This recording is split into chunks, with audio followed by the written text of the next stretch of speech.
नमस्कार मित्रों।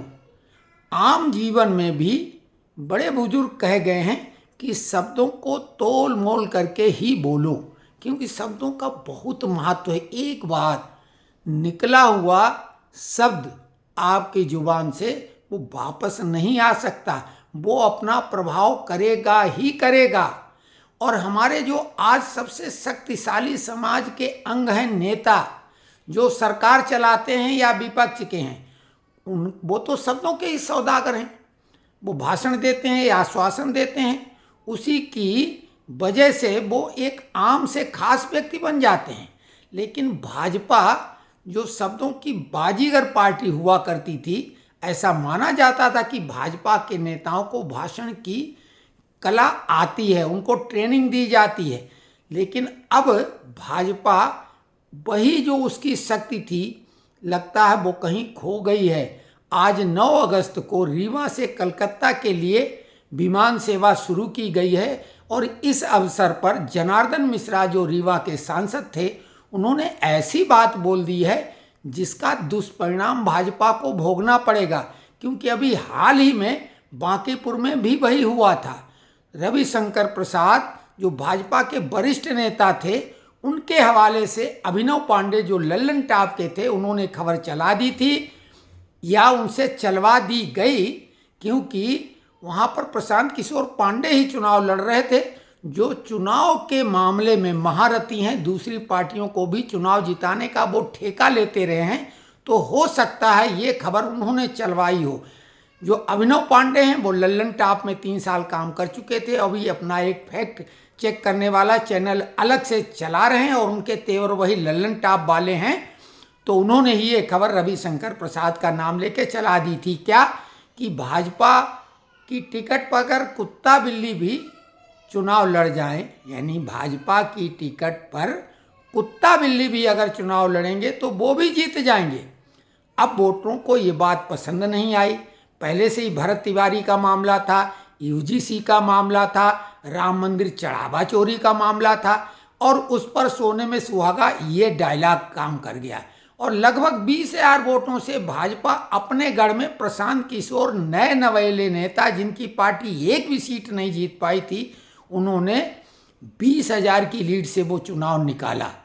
अब उसमें प्रशांत किशोर की रणनीति, हालांकि बाद में अभिनव पांडे ने माफ़ी मांग ली, क्योंकि रविशंकर प्रसाद ने कहा हमने ऐसा नहीं बोला, और अभिनव पांडे ने सॉरी बोल दिया। लेकिन आज जो जनार्दन मिश्रा ने रीवा हवाई अड्डे पर बोला कि इथेनॉल 20 यानी E20 पेट्रोल की जो बात की जा रही है, तो प्योर पेट्रोल क्या तुम्हारे बाप के यहाँ से लाया जाएगा? यानी जो लोग E20 पेट्रोल का विरोध कर रहे हैं, उससे गाड़ियाँ खराब हो रही, मोटरसाइकिल खराब हो रही हैं, तो उसका लोग विरोध कर रहे हैं, माइलेज कम हो रहा है, तो ये तो कोई गलत बात नहीं है भाई। आप मिलावट कर रहे हो, उसका हम विरोध भी ना करें तो ये तो तानाशाही, महातानाशाही कहलाएगी। बिल्कुल खराब हो रहा है, वो पेट्रोल गलत है। अरे मिलावट शब्द लगा हुआ, मिलावट कैसे अच्छी हो सकती है? तो प्योर पेट्रोल खरीदने का अधिकार क्या नागरिकों को नहीं है? तो उन्होंने जनार्दन मिश्रा जो 3 बार के भाजपा के सांसद हैं, लगातार चुनाव जीतते आ रहे हैं, उन्होंने कहा कि प्योर पेट्रोल क्या तुम्हारे बाप के यहाँ से आएगा? अब ऐसे शब्दों के बाद उम्मीद अगर वो करें कि वो चुनाव निकाल लेंगे, चुनाव जीत जाएंगे, क्योंकि E20 पेट्रोल के शिकार सभी लोग हैं। आज ऐसा कौन व्यक्ति है जो पेट्रोल का इस्तेमाल नहीं कर रहा? 2 व्हीलर 4 व्हीलर लगभग आम आदमी के पास है, खास आदमियों के पास तो 4 व्हीलर ही है। तो ऐसे माहौल में ये डायलॉग जो है या तो बुलवाए जा रहे हैं और या तो ये विरोधियों को दे रहे हैं। अपने ही जैसे कर्ण ने 5 तीर कुंती को दे दिए थे, लगता है ये शब्द बाण विपक्षियों को ये दे रहे हैं। क्योंकि भाजपा जो बिल्कुल मदांध कह सकते हैं, उसको एक घमंड सा हो गया इन नेताओं को, तो मोदी और योगी के करे धरे पर पूरी तरह से ये पानी डाल रहे हैं।